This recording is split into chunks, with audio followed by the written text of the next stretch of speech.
ಚೀನಾದಲ್ಲಿ ಮತ್ತೊಂದು ವೈರಸ್ ಸ್ಫೋಟವಾಗಿ ಆತಂಕ ಎದ್ದಿದೆ. ಹಲವು ನಗರಗಳಲ್ಲಿ ಸಾವಿರಾರು ಜನರಿಗೆ ಸೋಂಕು ತಗುಲಿದೆ ಎನ್ನುವಂತ ಮಾಹಿತಿ ಸಿಗ್ತಾ ಇದೆ.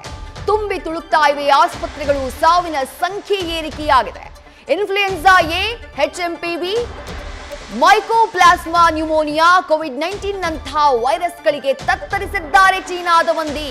ಬೀದಿ ಬೀದಿಯಲ್ಲಿ ಶವಗಳ ರಾಶಿ, ಸ್ಮಶಾನಗಳು ಫುಲ್. ಚೀನಾದಲ್ಲಿ ಆರೋಗ್ಯ ತುರ್ತು ಪರಿಸ್ಥಿತಿಯನ್ನ ಘೋಷಣೆ ಮಾಡಲಾಗಿದೆ.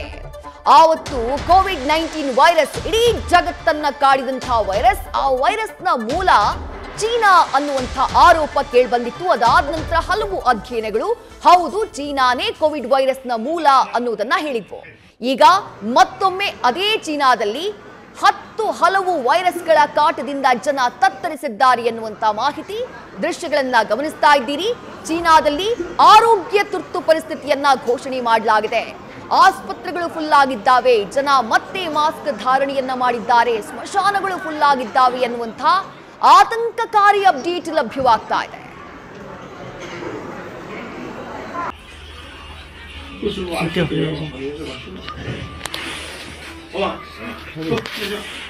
ಚೀನಾದ ಆಸ್ಪತ್ರೆಗಳ ದೃಶ್ಯಗಳನ್ನ ಗಮನಿಸ್ತಾ ಇದ್ದೀರಿ. ಕ್ರೌಡ್ ಕಂಟ್ರೋಲ್ಗೆ ಆಸ್ಪತ್ರೆಗಳ ಸಿಬ್ಬಂದಿ ಹರಸಾಹಸವನ್ನ ಪಡ್ತಿದ್ದಾರೆ.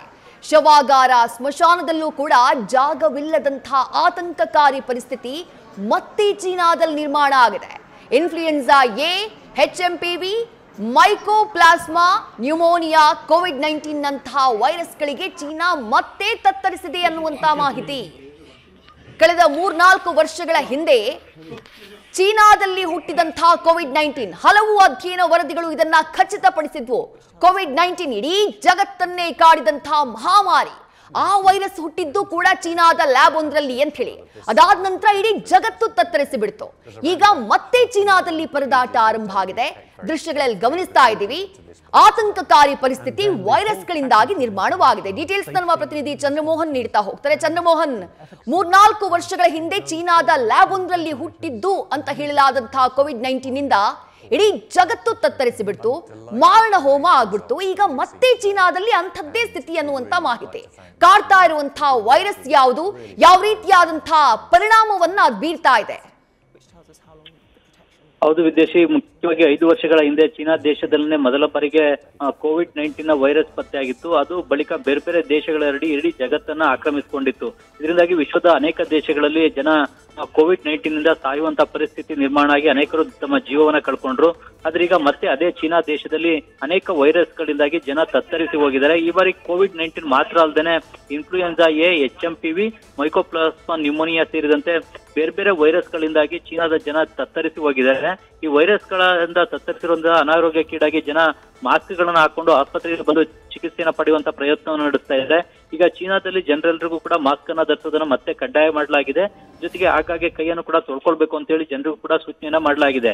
ಚೀನಾದಲ್ಲಿ ಈಗ ಒಂದು ಆರೋಗ್ಯದ ತುರ್ತು ಪರಿಸ್ಥಿತಿಯನ್ನು ಕೂಡ ಘೋಷಣೆಯನ್ನ ಮಾಡಲಾಗಿದೆ. ಆದ್ರೆ ಈಗ ಈ ಯಾವ ವೈರಸ್ ನಿಂದ ಜನ ತತ್ತರಿಸಿ ಹೋಗಿದ್ದಾರೆ ಅನ್ನೋದ್ರ ಬಗ್ಗೆ ನಿಖರವಾದಂತಹ ಅಧ್ಯಯನವನ್ನ ಚೀನಾದ ವಿಜ್ಞಾನಿಗಳೇ ನಡೆಸಿ ಹೇಳ್ಬೇಕಾಗುತ್ತೆ. ಈಗ ಮುಖ್ಯವಾಗಿ HMPV ವೈರಸ್ ನಿಂದ ಜನ ತತ್ತರಿಸಿ ಹೋಗಿದ್ದಾರೆ ಅಂತ ಹೇಳಿ ಹೇಳ್ತಾ ಇದ್ದಾರೆ. HMPV ಅಂದ್ರೆ ಮೆಟಫೋನ್ಯೂಮೋ ವೈರಸ್ ಅಂತ ಹೇಳಿ. ಈ ಒಂದು ವೈರಸ್ ನಿಂದ ಹೆಚ್ಚಿನ ಸಂಖ್ಯೆಯಲ್ಲಿ ಜನ ತತ್ತರಿಸಿ ಹೋಗಿದ್ದಾರೆ ಅಂತ ಹೇಳಿ ಈಗ ಅಲ್ಲಿನ ಜನರು ಮತ್ತು ಅಧಿಕಾರಿಗಳು ಹೇಳ್ತಾ ಇದ್ದಾರೆ. ಇದರ ಲಕ್ಷಣಗಳು ಅಂತ ಅಂದ್ರೆ ಜ್ವರ, ಚಳಿ, ಈ ರೀತಿಯಾದಂತಹ ಲಕ್ಷಣಗಳನ್ನ ಈ ವೈರಸ್ ಕೂಡ ಹೊಂದಿರುತ್ತೆ. ಈಗ ಇದ್ರ ಬಗ್ಗೆ ಚೀನಾದ ಆರೋಗ್ಯ ಇಲಾಖೆ ಅಧಿಕಾರಿಗಳು ಕೂಡ ತೀವ್ರವಾದಂತಹ ನಿಗಾ ವಹಿಸಿ ಇದ್ರ ಬಗ್ಗೆ ಅಧ್ಯಯನವನ್ನು ನಡೆಸ್ತಾ ಇದ್ದಾರೆ. ಈಗ ಮತ್ತೊಮ್ಮೆ ಈ influenza A, HMPV, mycoplasma pneumonia, COVID-19 ಸೇರಿದಂತೆ ಈ ಬೇರೆ ಬೇರೆ ವೈರಸ್ ಗಳಿಂದಾಗಿನೇ ಜನ ಅನಾರೋಗ್ಯಕ್ಕೆ ಈಡಾಗಿದ್ದಾರೆ. ಜೊತೆಗೆ ಒಂದು ವೈಟ್ ಲಂಗ್ ಕೇಸಸ್ಗಳು ಕೂಡ ಪತ್ತೆ ಆಗ್ತಾ ಇವೆ ಅಂತ ಹೇಳಿ ಚೀನಾದ ಆರೋಗ್ಯ ಇಲಾಖೆ ಅಧಿಕಾರಿಗಳೇ ಮಾಹಿತಿನೂ ಕೂಡ ಕೊಡ್ತಾ ಇದ್ದಾರೆ.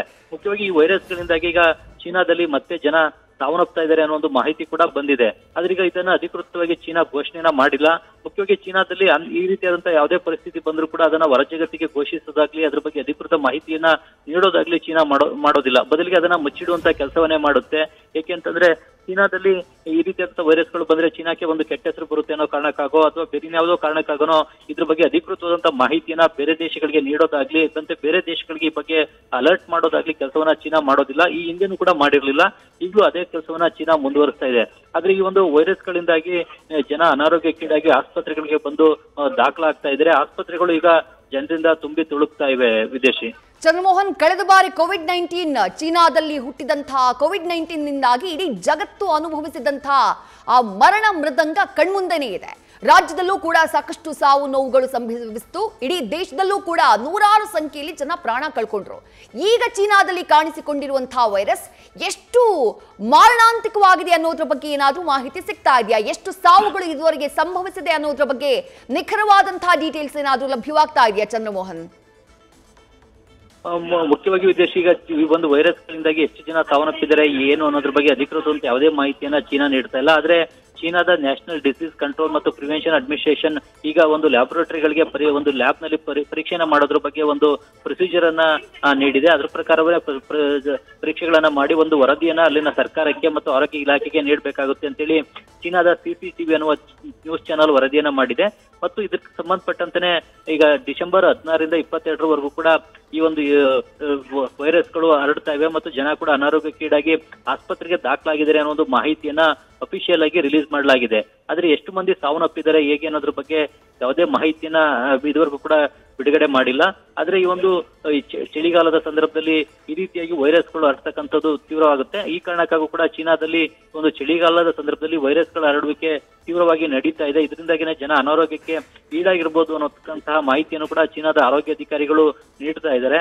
ಮುಖ್ಯವಾಗಿ ಈ ಒಂದು ಪೆಥೋಜನ್ ವೈರಸ್ಗಳು ಹೆಚ್ಚಿನ ಸಂಖ್ಯೆಯಲ್ಲಿ ಹರಡಿರ್ಬೋದು. ಇವು ಪ್ರಾಣಿಗಳಿಂದನೋ ಅಥವಾ ಬೇರೆ ಯಾವುದರಿಂದ ಮನುಷ್ಯರಿಗೆ ಬಂದಿದೆ ಅನ್ನೋದ್ರ ಬಗ್ಗೆನೂ ಕೂಡ ಈಗ ತನಿಖೆ ಮತ್ತು ಅಧ್ಯಯನವನ್ನ ಚೀನಾದ ವಿಜ್ಞಾನಿಗಳೇ ಮಾಡಬೇಕಾಗಿದೆ. ವಿದೇಶಿ ಥ್ಯಾಂಕ್ ಯು ಚಂದ್ರಮೋಹನ್ ತಮ್ಮೆಲ್ಲ ಡೀಟೇಲ್ಸ್ಗೆ. ನ್ಯೂಸ್ ಫಸ್ಟ್ ನಿರ್ಭೀತಿಯಿಂದ ನಿಮ್ಮ ಪರವಾಗಿ.